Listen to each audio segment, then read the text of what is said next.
Mukunda first ever factory outlet mega వడ్డానం sale. Zero making charges అన్ని Mukunda branches లో లభించును. నమస్కారం, వెల్కమ్ టు సుమన్ టీవీ. నేను గీతాంజలి. ముందుగా అందరికీ దేవి శరన్నవరాత్రుల శుభాకాంక్షలండి. ఇవాళ ఐదవ రోజున అమ్మవారిని మనం ఏ విధంగా కొలుచుకోవాలి, ఆవిడ ఏ రకంగా మనకి కనిపిస్తారు అంటే, నవదుర్గల్లో అమ్మవారి రూపం ఏమిటి, అలాగే ఆ అవతార విశిష్టత, అలంకారంలో ఎలా కనపడతారు, ఎటువంటి నైవేద్యం సమర్పించాలి, అమ్మవారి నుంచి మనం ఏం నేర్చుకోవాలి ఈ 5వ రోజున, వీటి గురించి వివరించేందుకు ప్రస్తుతం మనతో పాటు ఉన్నారు శ్రీ విద్యా ఉపాసకురాలు, లలితా పరివార్ ఫౌండర్, ప్రముఖ ఆధ్యాత్మికవేత్త అరుణా పేరి గారు. వారితో మాట్లాడి మరిన్ని విషయాలు తెలుసుకుందాం. అమ్మ నమస్కారం. నమస్తే అమ్మ. శ్రీమాత్రే నమః. శ్రీమాత్రే నమః. నవరాత్రులు చాలా చక్కగా జరుగుతున్నాయి. ఇందులో 5వ రోజుకు వచ్చేసాం. 5వ రోజున అమ్మవారి అవతారం ఏమిటి, ఆ అవతార విశిష్టత వివరిస్తారా? తప్పకుండానమ్మా. యా దేవీం సర్వభూతేషు శాంతి రూపేణ సంస్థిత నమస్తస్యై నమస్తస్యై నమస్తస్యై నమో నమః. ఇక్కడ మనకి పంచమి రోజుని 5వ రోజు అమ్మవారిని మనం స్కందమాత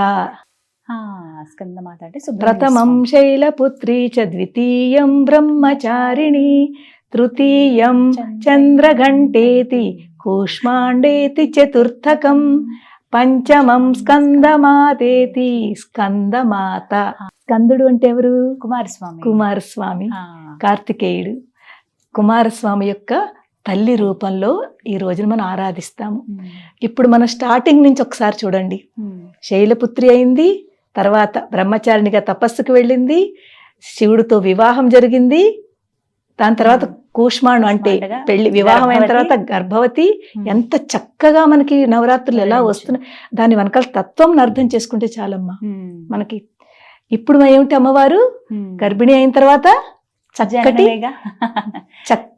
కుమారస్వామికి తల్లి అయ్యారు. ఆవిడ చేతిలో 4 చేతులు ఉంటాయి. 4 చేతుల్లో ఒక చేతిలో కుమారస్వామిని చక్కగా కూర్చోబెట్టుకుంటారు. ఆ కూర్చోబెట్టుకుని మిగిలిన 3 చేతుల్లో ఆయుధాలు ఉండవు. కుమారస్వామి ఒక చేతిలో ఉంటారు, ఒక చేతిలో అమృత కలశం, అందులో తేనె ఉంటుంది.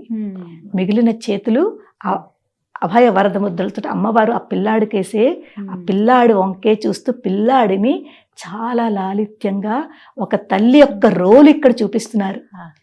పుట్టిన పిల్లాడికి తల్లి పూర్తి 24 అవర్స్ ఎప్పుడూ పిల్లాడికేసే ఉంటుంది. రాత్రింబగలు ప్రతి తల్లి కూడా పిల్లలు పుట్టిన తర్వాత తనవన్నీ మర్చిపోతుంది, తన సర్వస్వం మర్చిపోతుంది. మర్చిపోయి ఆ పిల్లడి మీద పూర్తి ప్రేమతత్వము, మాతృత్వం చూపిస్తూ ఉంటుంది. మనకు లలితా సహస్రంలో ఉంది కదా, కుమారగణనాథాంబ తుష్టి పుష్టి మతి ధృతి. కుమార గణనాథాంబ, కుమారస్వామి. గణ అంటే గణనాథుడు ఎవరు? విఘ్నేశ్వరుడు. విఘ్నేశ్వరుడికి గణనాథాంబ, అంబ అంటే అమ్మ. కుమారస్వామికి విఘ్నేశ్వరుడికి ఆయన తల్లి ఈ లలిత అమ్మవారు. తుష్టి పుష్టి మతి ధృతి. తుష్టి అంటే సంతోషము, పుష్టి అంటే బలం ఇస్తుంది, సంతోషం ఇస్తుంది. మేధస్సు, మతి అంటే మేధస్సు. ధృతి అంటే చక్కటి మనకి ఏంటంటారు, స్థిరత్వం, ఫోకస్, స్థిరత్వం. ఈ రోజుల్లో చాలా మందికి స్థిరత్వమే తక్కువ.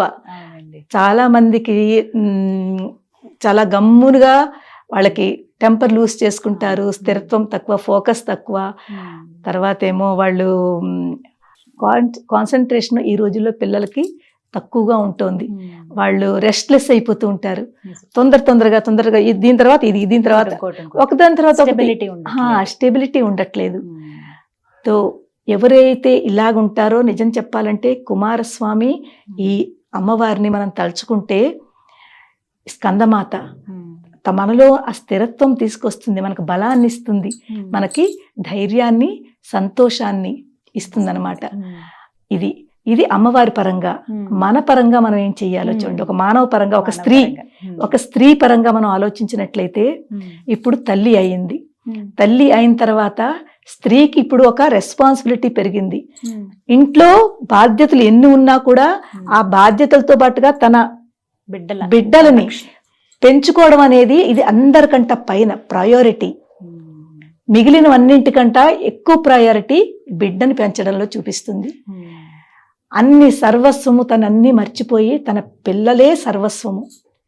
ఆ మాతృత్వం అన్నమాట. చక్కటి మాతృత్వం ఇక్కడ అమ్మవారు ఎంతో కష్టపడుతుంది కూడాను. అందుకే చూడండి, ఒక్కొక్కసారి పిల్లలు చాలా ఏడుస్తూ ఉంటారు, బాధ పెడుతూ ఉంటారు. అయినా కూడా తల్లి ఎప్పుడూ పిల్లని విసుక్కోదు. ఎంత కష్టమైనా ఆ పిల్లలు ఒళ్ళోనే వాళ్ళు ఏం చేసినా కూడా భరిస్తుంది, విసుక్కోదు, చికాకు పడదు, ప్రేమ చూపిస్తారు, చికాకు పడదు. అక్కడ ఏమొస్తుంది మనకి? ప్రేమతత్వము. మనలో ఉన్న ప్రేమతత్వము, మాతృత్వము జాగృతి అవుతుందన్నమాట. ఎప్పుడైతే ఆ మాతృత్వం జాగృతి అయిందో ఆ పిల్లలని ఎంతో బాగా చూసుకుంటాము. ఇక్కడ మనకు అమ్మవారు ఏం చెప్తోందంటే అందరూ సమానమేను. ఇక్కడ ఒక సమానత చూపిస్తోంది. ఎవరు వేరు కాదు, వీళ్ళు వేరు వాళ్ళు వేరు అలా కాదు.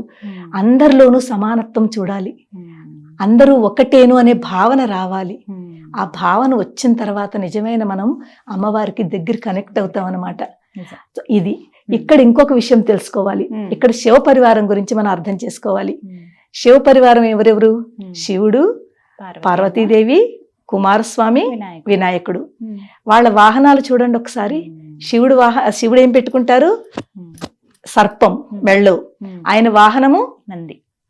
తర్వాత మనకి అమ్మవారి యొక్క వాహనం సింహము. కుమారస్వామిది మనకి నెమలి. అలాగే గణనాథుడు ఎవరు? గణేశుడి, వినాయకుడికి ఎలుక. వీళ్ళందరూ వేరు వేరు ఫామ్స్. సింహము నిజం చెప్పాలంటే అందరినీ సంహరించే శక్తి సింహంలో ఉంది. ఎవరి మీదకైనా దూకేయచ్చు, ఎవరి మీదకైనా తను వచ్చేస్తుంది ఈజీగా. అలాగే పాము, సర్పము ఎలుక నుంచుతుందా చెప్పండి? సర్పము ఎలుక పక్కన పక్కన పెడితే సర్పం నిజంగా తినేస్తుంది, దానికి వాళ్ళిద్దరికి పడదు. సో అలాగ మనం చూసుకున్నట్లయితే ఇక్కడ వాళ్ళందరూ ఒకే చోట ఉంటున్నారు. ఒకే రూపంలో, ఒకే పరివారంలో 4 వేరు రూపాలతోటి, 4 వేరు తోటి ఇక్కడ ఉంటున్నారు. కలిసిమెలిసి ఉంటున్నారు. ఐక్యత. ఇక్కడ మనకేం చెప్తోంది? ఐక్యత. మనకి అమ్మవారు చెప్పేది కూడా అదే.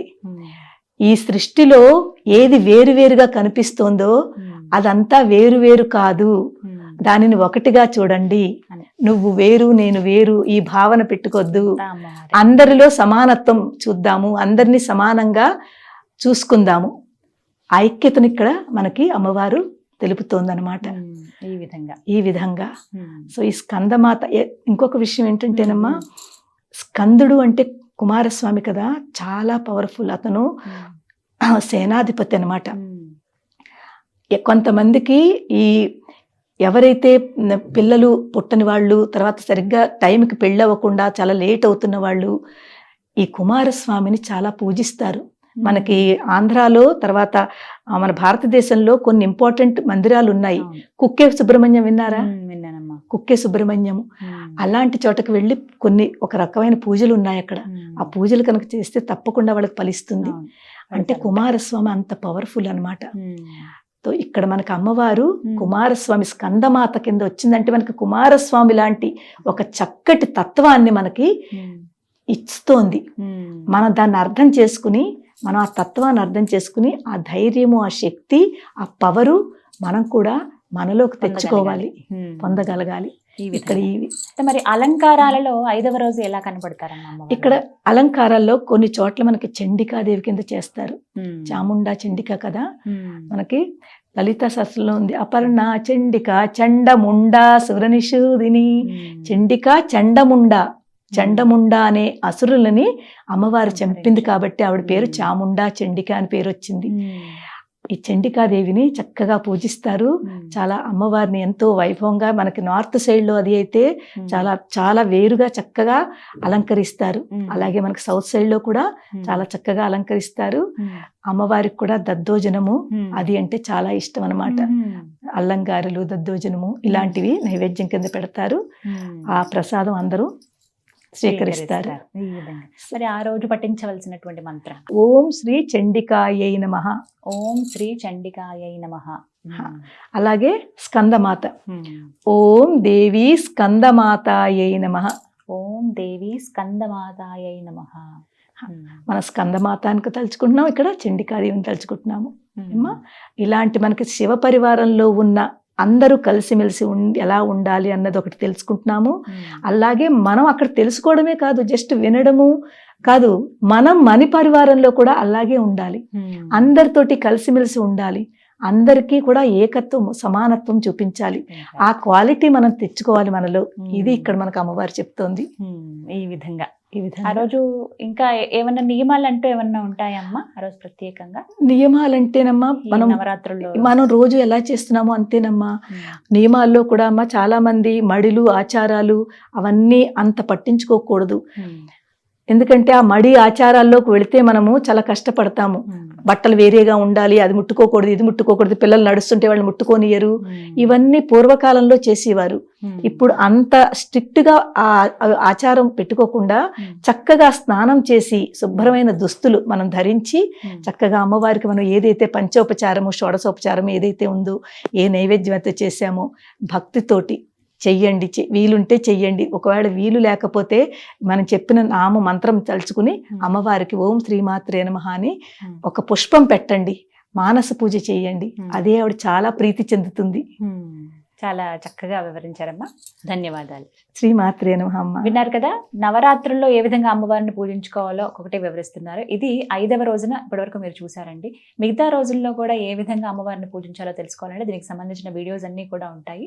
మీరు అవి కూడా చూసి ఎలా కొలుచుకోవాలి అమ్మవారిని తెలుసుకుని చక్కగా పూజించుకోండి. ఇది వాటి వీడియో. నమస్కారం. Anchor's dress courtesy by Saki.